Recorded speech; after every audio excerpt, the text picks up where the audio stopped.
Foydalanuvchilar hozirgi kunda programmamizdan qanaqa zakaz berish haqida qisqacha ma'lumot berib o'tamiz. Misol uchun chap tarafda nastroyka bo'limi bor. Bu bo'limga kirganimizdan so'ng tepa qismida sizning haqingizda qisqacha ma'lumot berib o'tadi. Misol uchun ismingiz, keyin bonuslaringiz, qanaqa takliflar, qanaqa zakazlar bo'lganlari haqida qisqacha ma'lumot berib o'tadi. Bu yerda ismingizni o'zgartirishingiz ham mumkin. Xo'p, keyin bu yerda to'lov usullari, sevimli manzillar, o'zingiz xohlagan manzilda, misol uchun uyingizni, ishxonangizni yoki shunga o'xshash ko'ngilli joylarni hammasini o'zingiz belgilab, bitta tugma orqali zakaz berib yuborishingiz mumkin. Xo'p, do'stingiz taklif qilganingizda sizga qo'shimcha promokod beriladi. O'sha promokoddan foydalanishingiz mumkin va bizning kompaniyamiz haqida, Yakson Taksi kompaniyasi haqida qisqacha ma'lumotlar bor. Hurmatli yo'lovchilar, mana bu bo'limda bizning programmamizda kelayotgan haydovchi yo'lovchilarimiz uchun qanaqadir foydali maslahatlar yoki yangiliklar yoki qanaqadir qo'shimcha ma'lumotlar bo'lsa, o'sha yangiliklarda muntazam kelib turadi. Keyin aloqa uchun qo'shimcha ma'lumotlarimiz bor. Aloqa uchun bizda telefon qilishingiz mumkin yoki qo'llab-quvvatlash markaziga yozishingiz yoki Telegram, Instagram, Facebook manzillarimizga bemalol yozishingiz mumkin.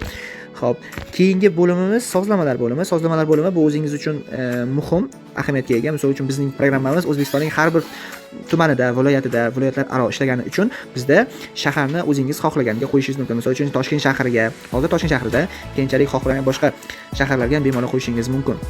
Xo'p, bu bo'lim chiqqandan keyin siz o'zingiz tilingizni, ya'ni telefoningiz qaysi tilda bo'lsa, o'sha tilni o'zingiz almashtirib, xohlagan tilda, rus tilida, xohlasangiz ingliz tilida, xohlasangiz o'zbek tilida ham qo'yishingiz mumkin. Bemalol o'zgartira olasiz programmamizda. Bu yerda eng oxirida sozlamalar va ilovamiz haqida qisqacha ma'lumot. Xo'p, zakaz berish. Siz o'zingizga kerak manzilni xohlasangiz programma orqali lokatsiyangiz, xohlasangiz telefonda o'zingiz ham yozishingiz mumkin. Misol uchun bu manzilni kiritamiz. Kiritganingizdan so'ng qayerga borishingizni kiritasiz. Xohlasangiz yozishingiz, xohlasangiz lokatsiya orqali berishingiz mumkin, o'zingiz bilsangiz. Xo'p, keyingi manzilni kiritasiz. Misol uchun xohlagan manzil, misol uchun bir manzilni kiritamiz va o'sha manzil chiqib keladi. Tayyor degan tugmani bosamiz. Xohlagan tarifda mana oddiy taksi tariflarimizda tariflarimiz ko'p. Qaysi tarif qaysi joyda ishlashi uchun ketma-ketlik bilan ko'rsatilgan. Pullari ham xudo xohlasa qanaqadir kamchilik bo'lsa yana ham to'g'rilaymiz. Hozir test tizimida bo'lgani uchun narxlar shunaqa ko'rinishda. Xo'p, ketma-ketlik bilan xohlagan tarif tanlaysiz.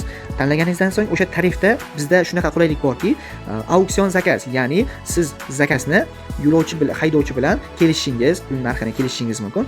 Buning uchun o'zingizning narxingiz tarif bo'yicha bosasiz. Knopka bosganingizdan so'ng sizga kerak, misol uchun sal arzonroq tarif. O'shani bosasiz, tushirasiz. Xohlasangiz qo'lda yozishingiz, xohlasangiz narxni tushirishingiz mumkin va tayyor bosasiz. Tayyor bosganingizdan so'ng sizga o'zi zakazda topish buyuriladi. Mana misol uchun bosasiz.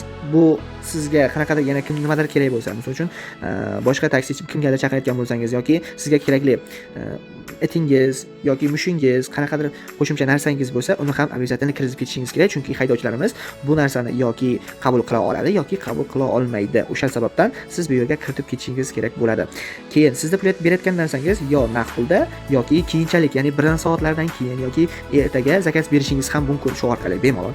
Hop, naqd pul degan masalasini bosamiz. Naqd pulda sizda karta zakaz bo'lsa, shu naqd pulda kartaga o'tkazib qo'yasiz. Yo'q, sizda naqd bermoqchi bo'lsangiz, naqdga o'tkazib qo'yasiz. Yoki shaxsiy hisob. Hozirgi kunda bizda shunaqa narsaki, har bir zakazingizdan sizning shaxsiy hisobingizga pul tashlab qo'yishingiz yoki shaxsiy hisobingizga qo'yishingiz ham mumkin. Xo'p, bonuslarimiz ham, promokodlarimiz ham albatta bu yerda ketma-ketlik bilan qo'yib boriladi. Xo'p, keyin vaqt. Siz oldinroqqa buyurtma bermoqchisiz, misol uchun 1 soat yoki 1 kundan keyin yoki o'sha aynan sizning ishdan chiqishingiz vaqti yoki ishga ketishingiz vaqtini siz kiritib qo'ysangiz, programmamiz sizga haydovchini avtomatik tarzda topib beradi yoki qaysi haydovchimiz sizning zakazingizni 1 kun oldin olib qo'yib, ertaga olib ishlab kelishi ham mumkin. Xo'p, buyurtmani berishni bosasiz. Buyurtmani berishni bosganingizdan keyin sizga haydovchi qidirishni boshlaydi. Bu yerda haydovchi qidiraveradi va haydovchiga aynan o'sha summani keltirib beradi.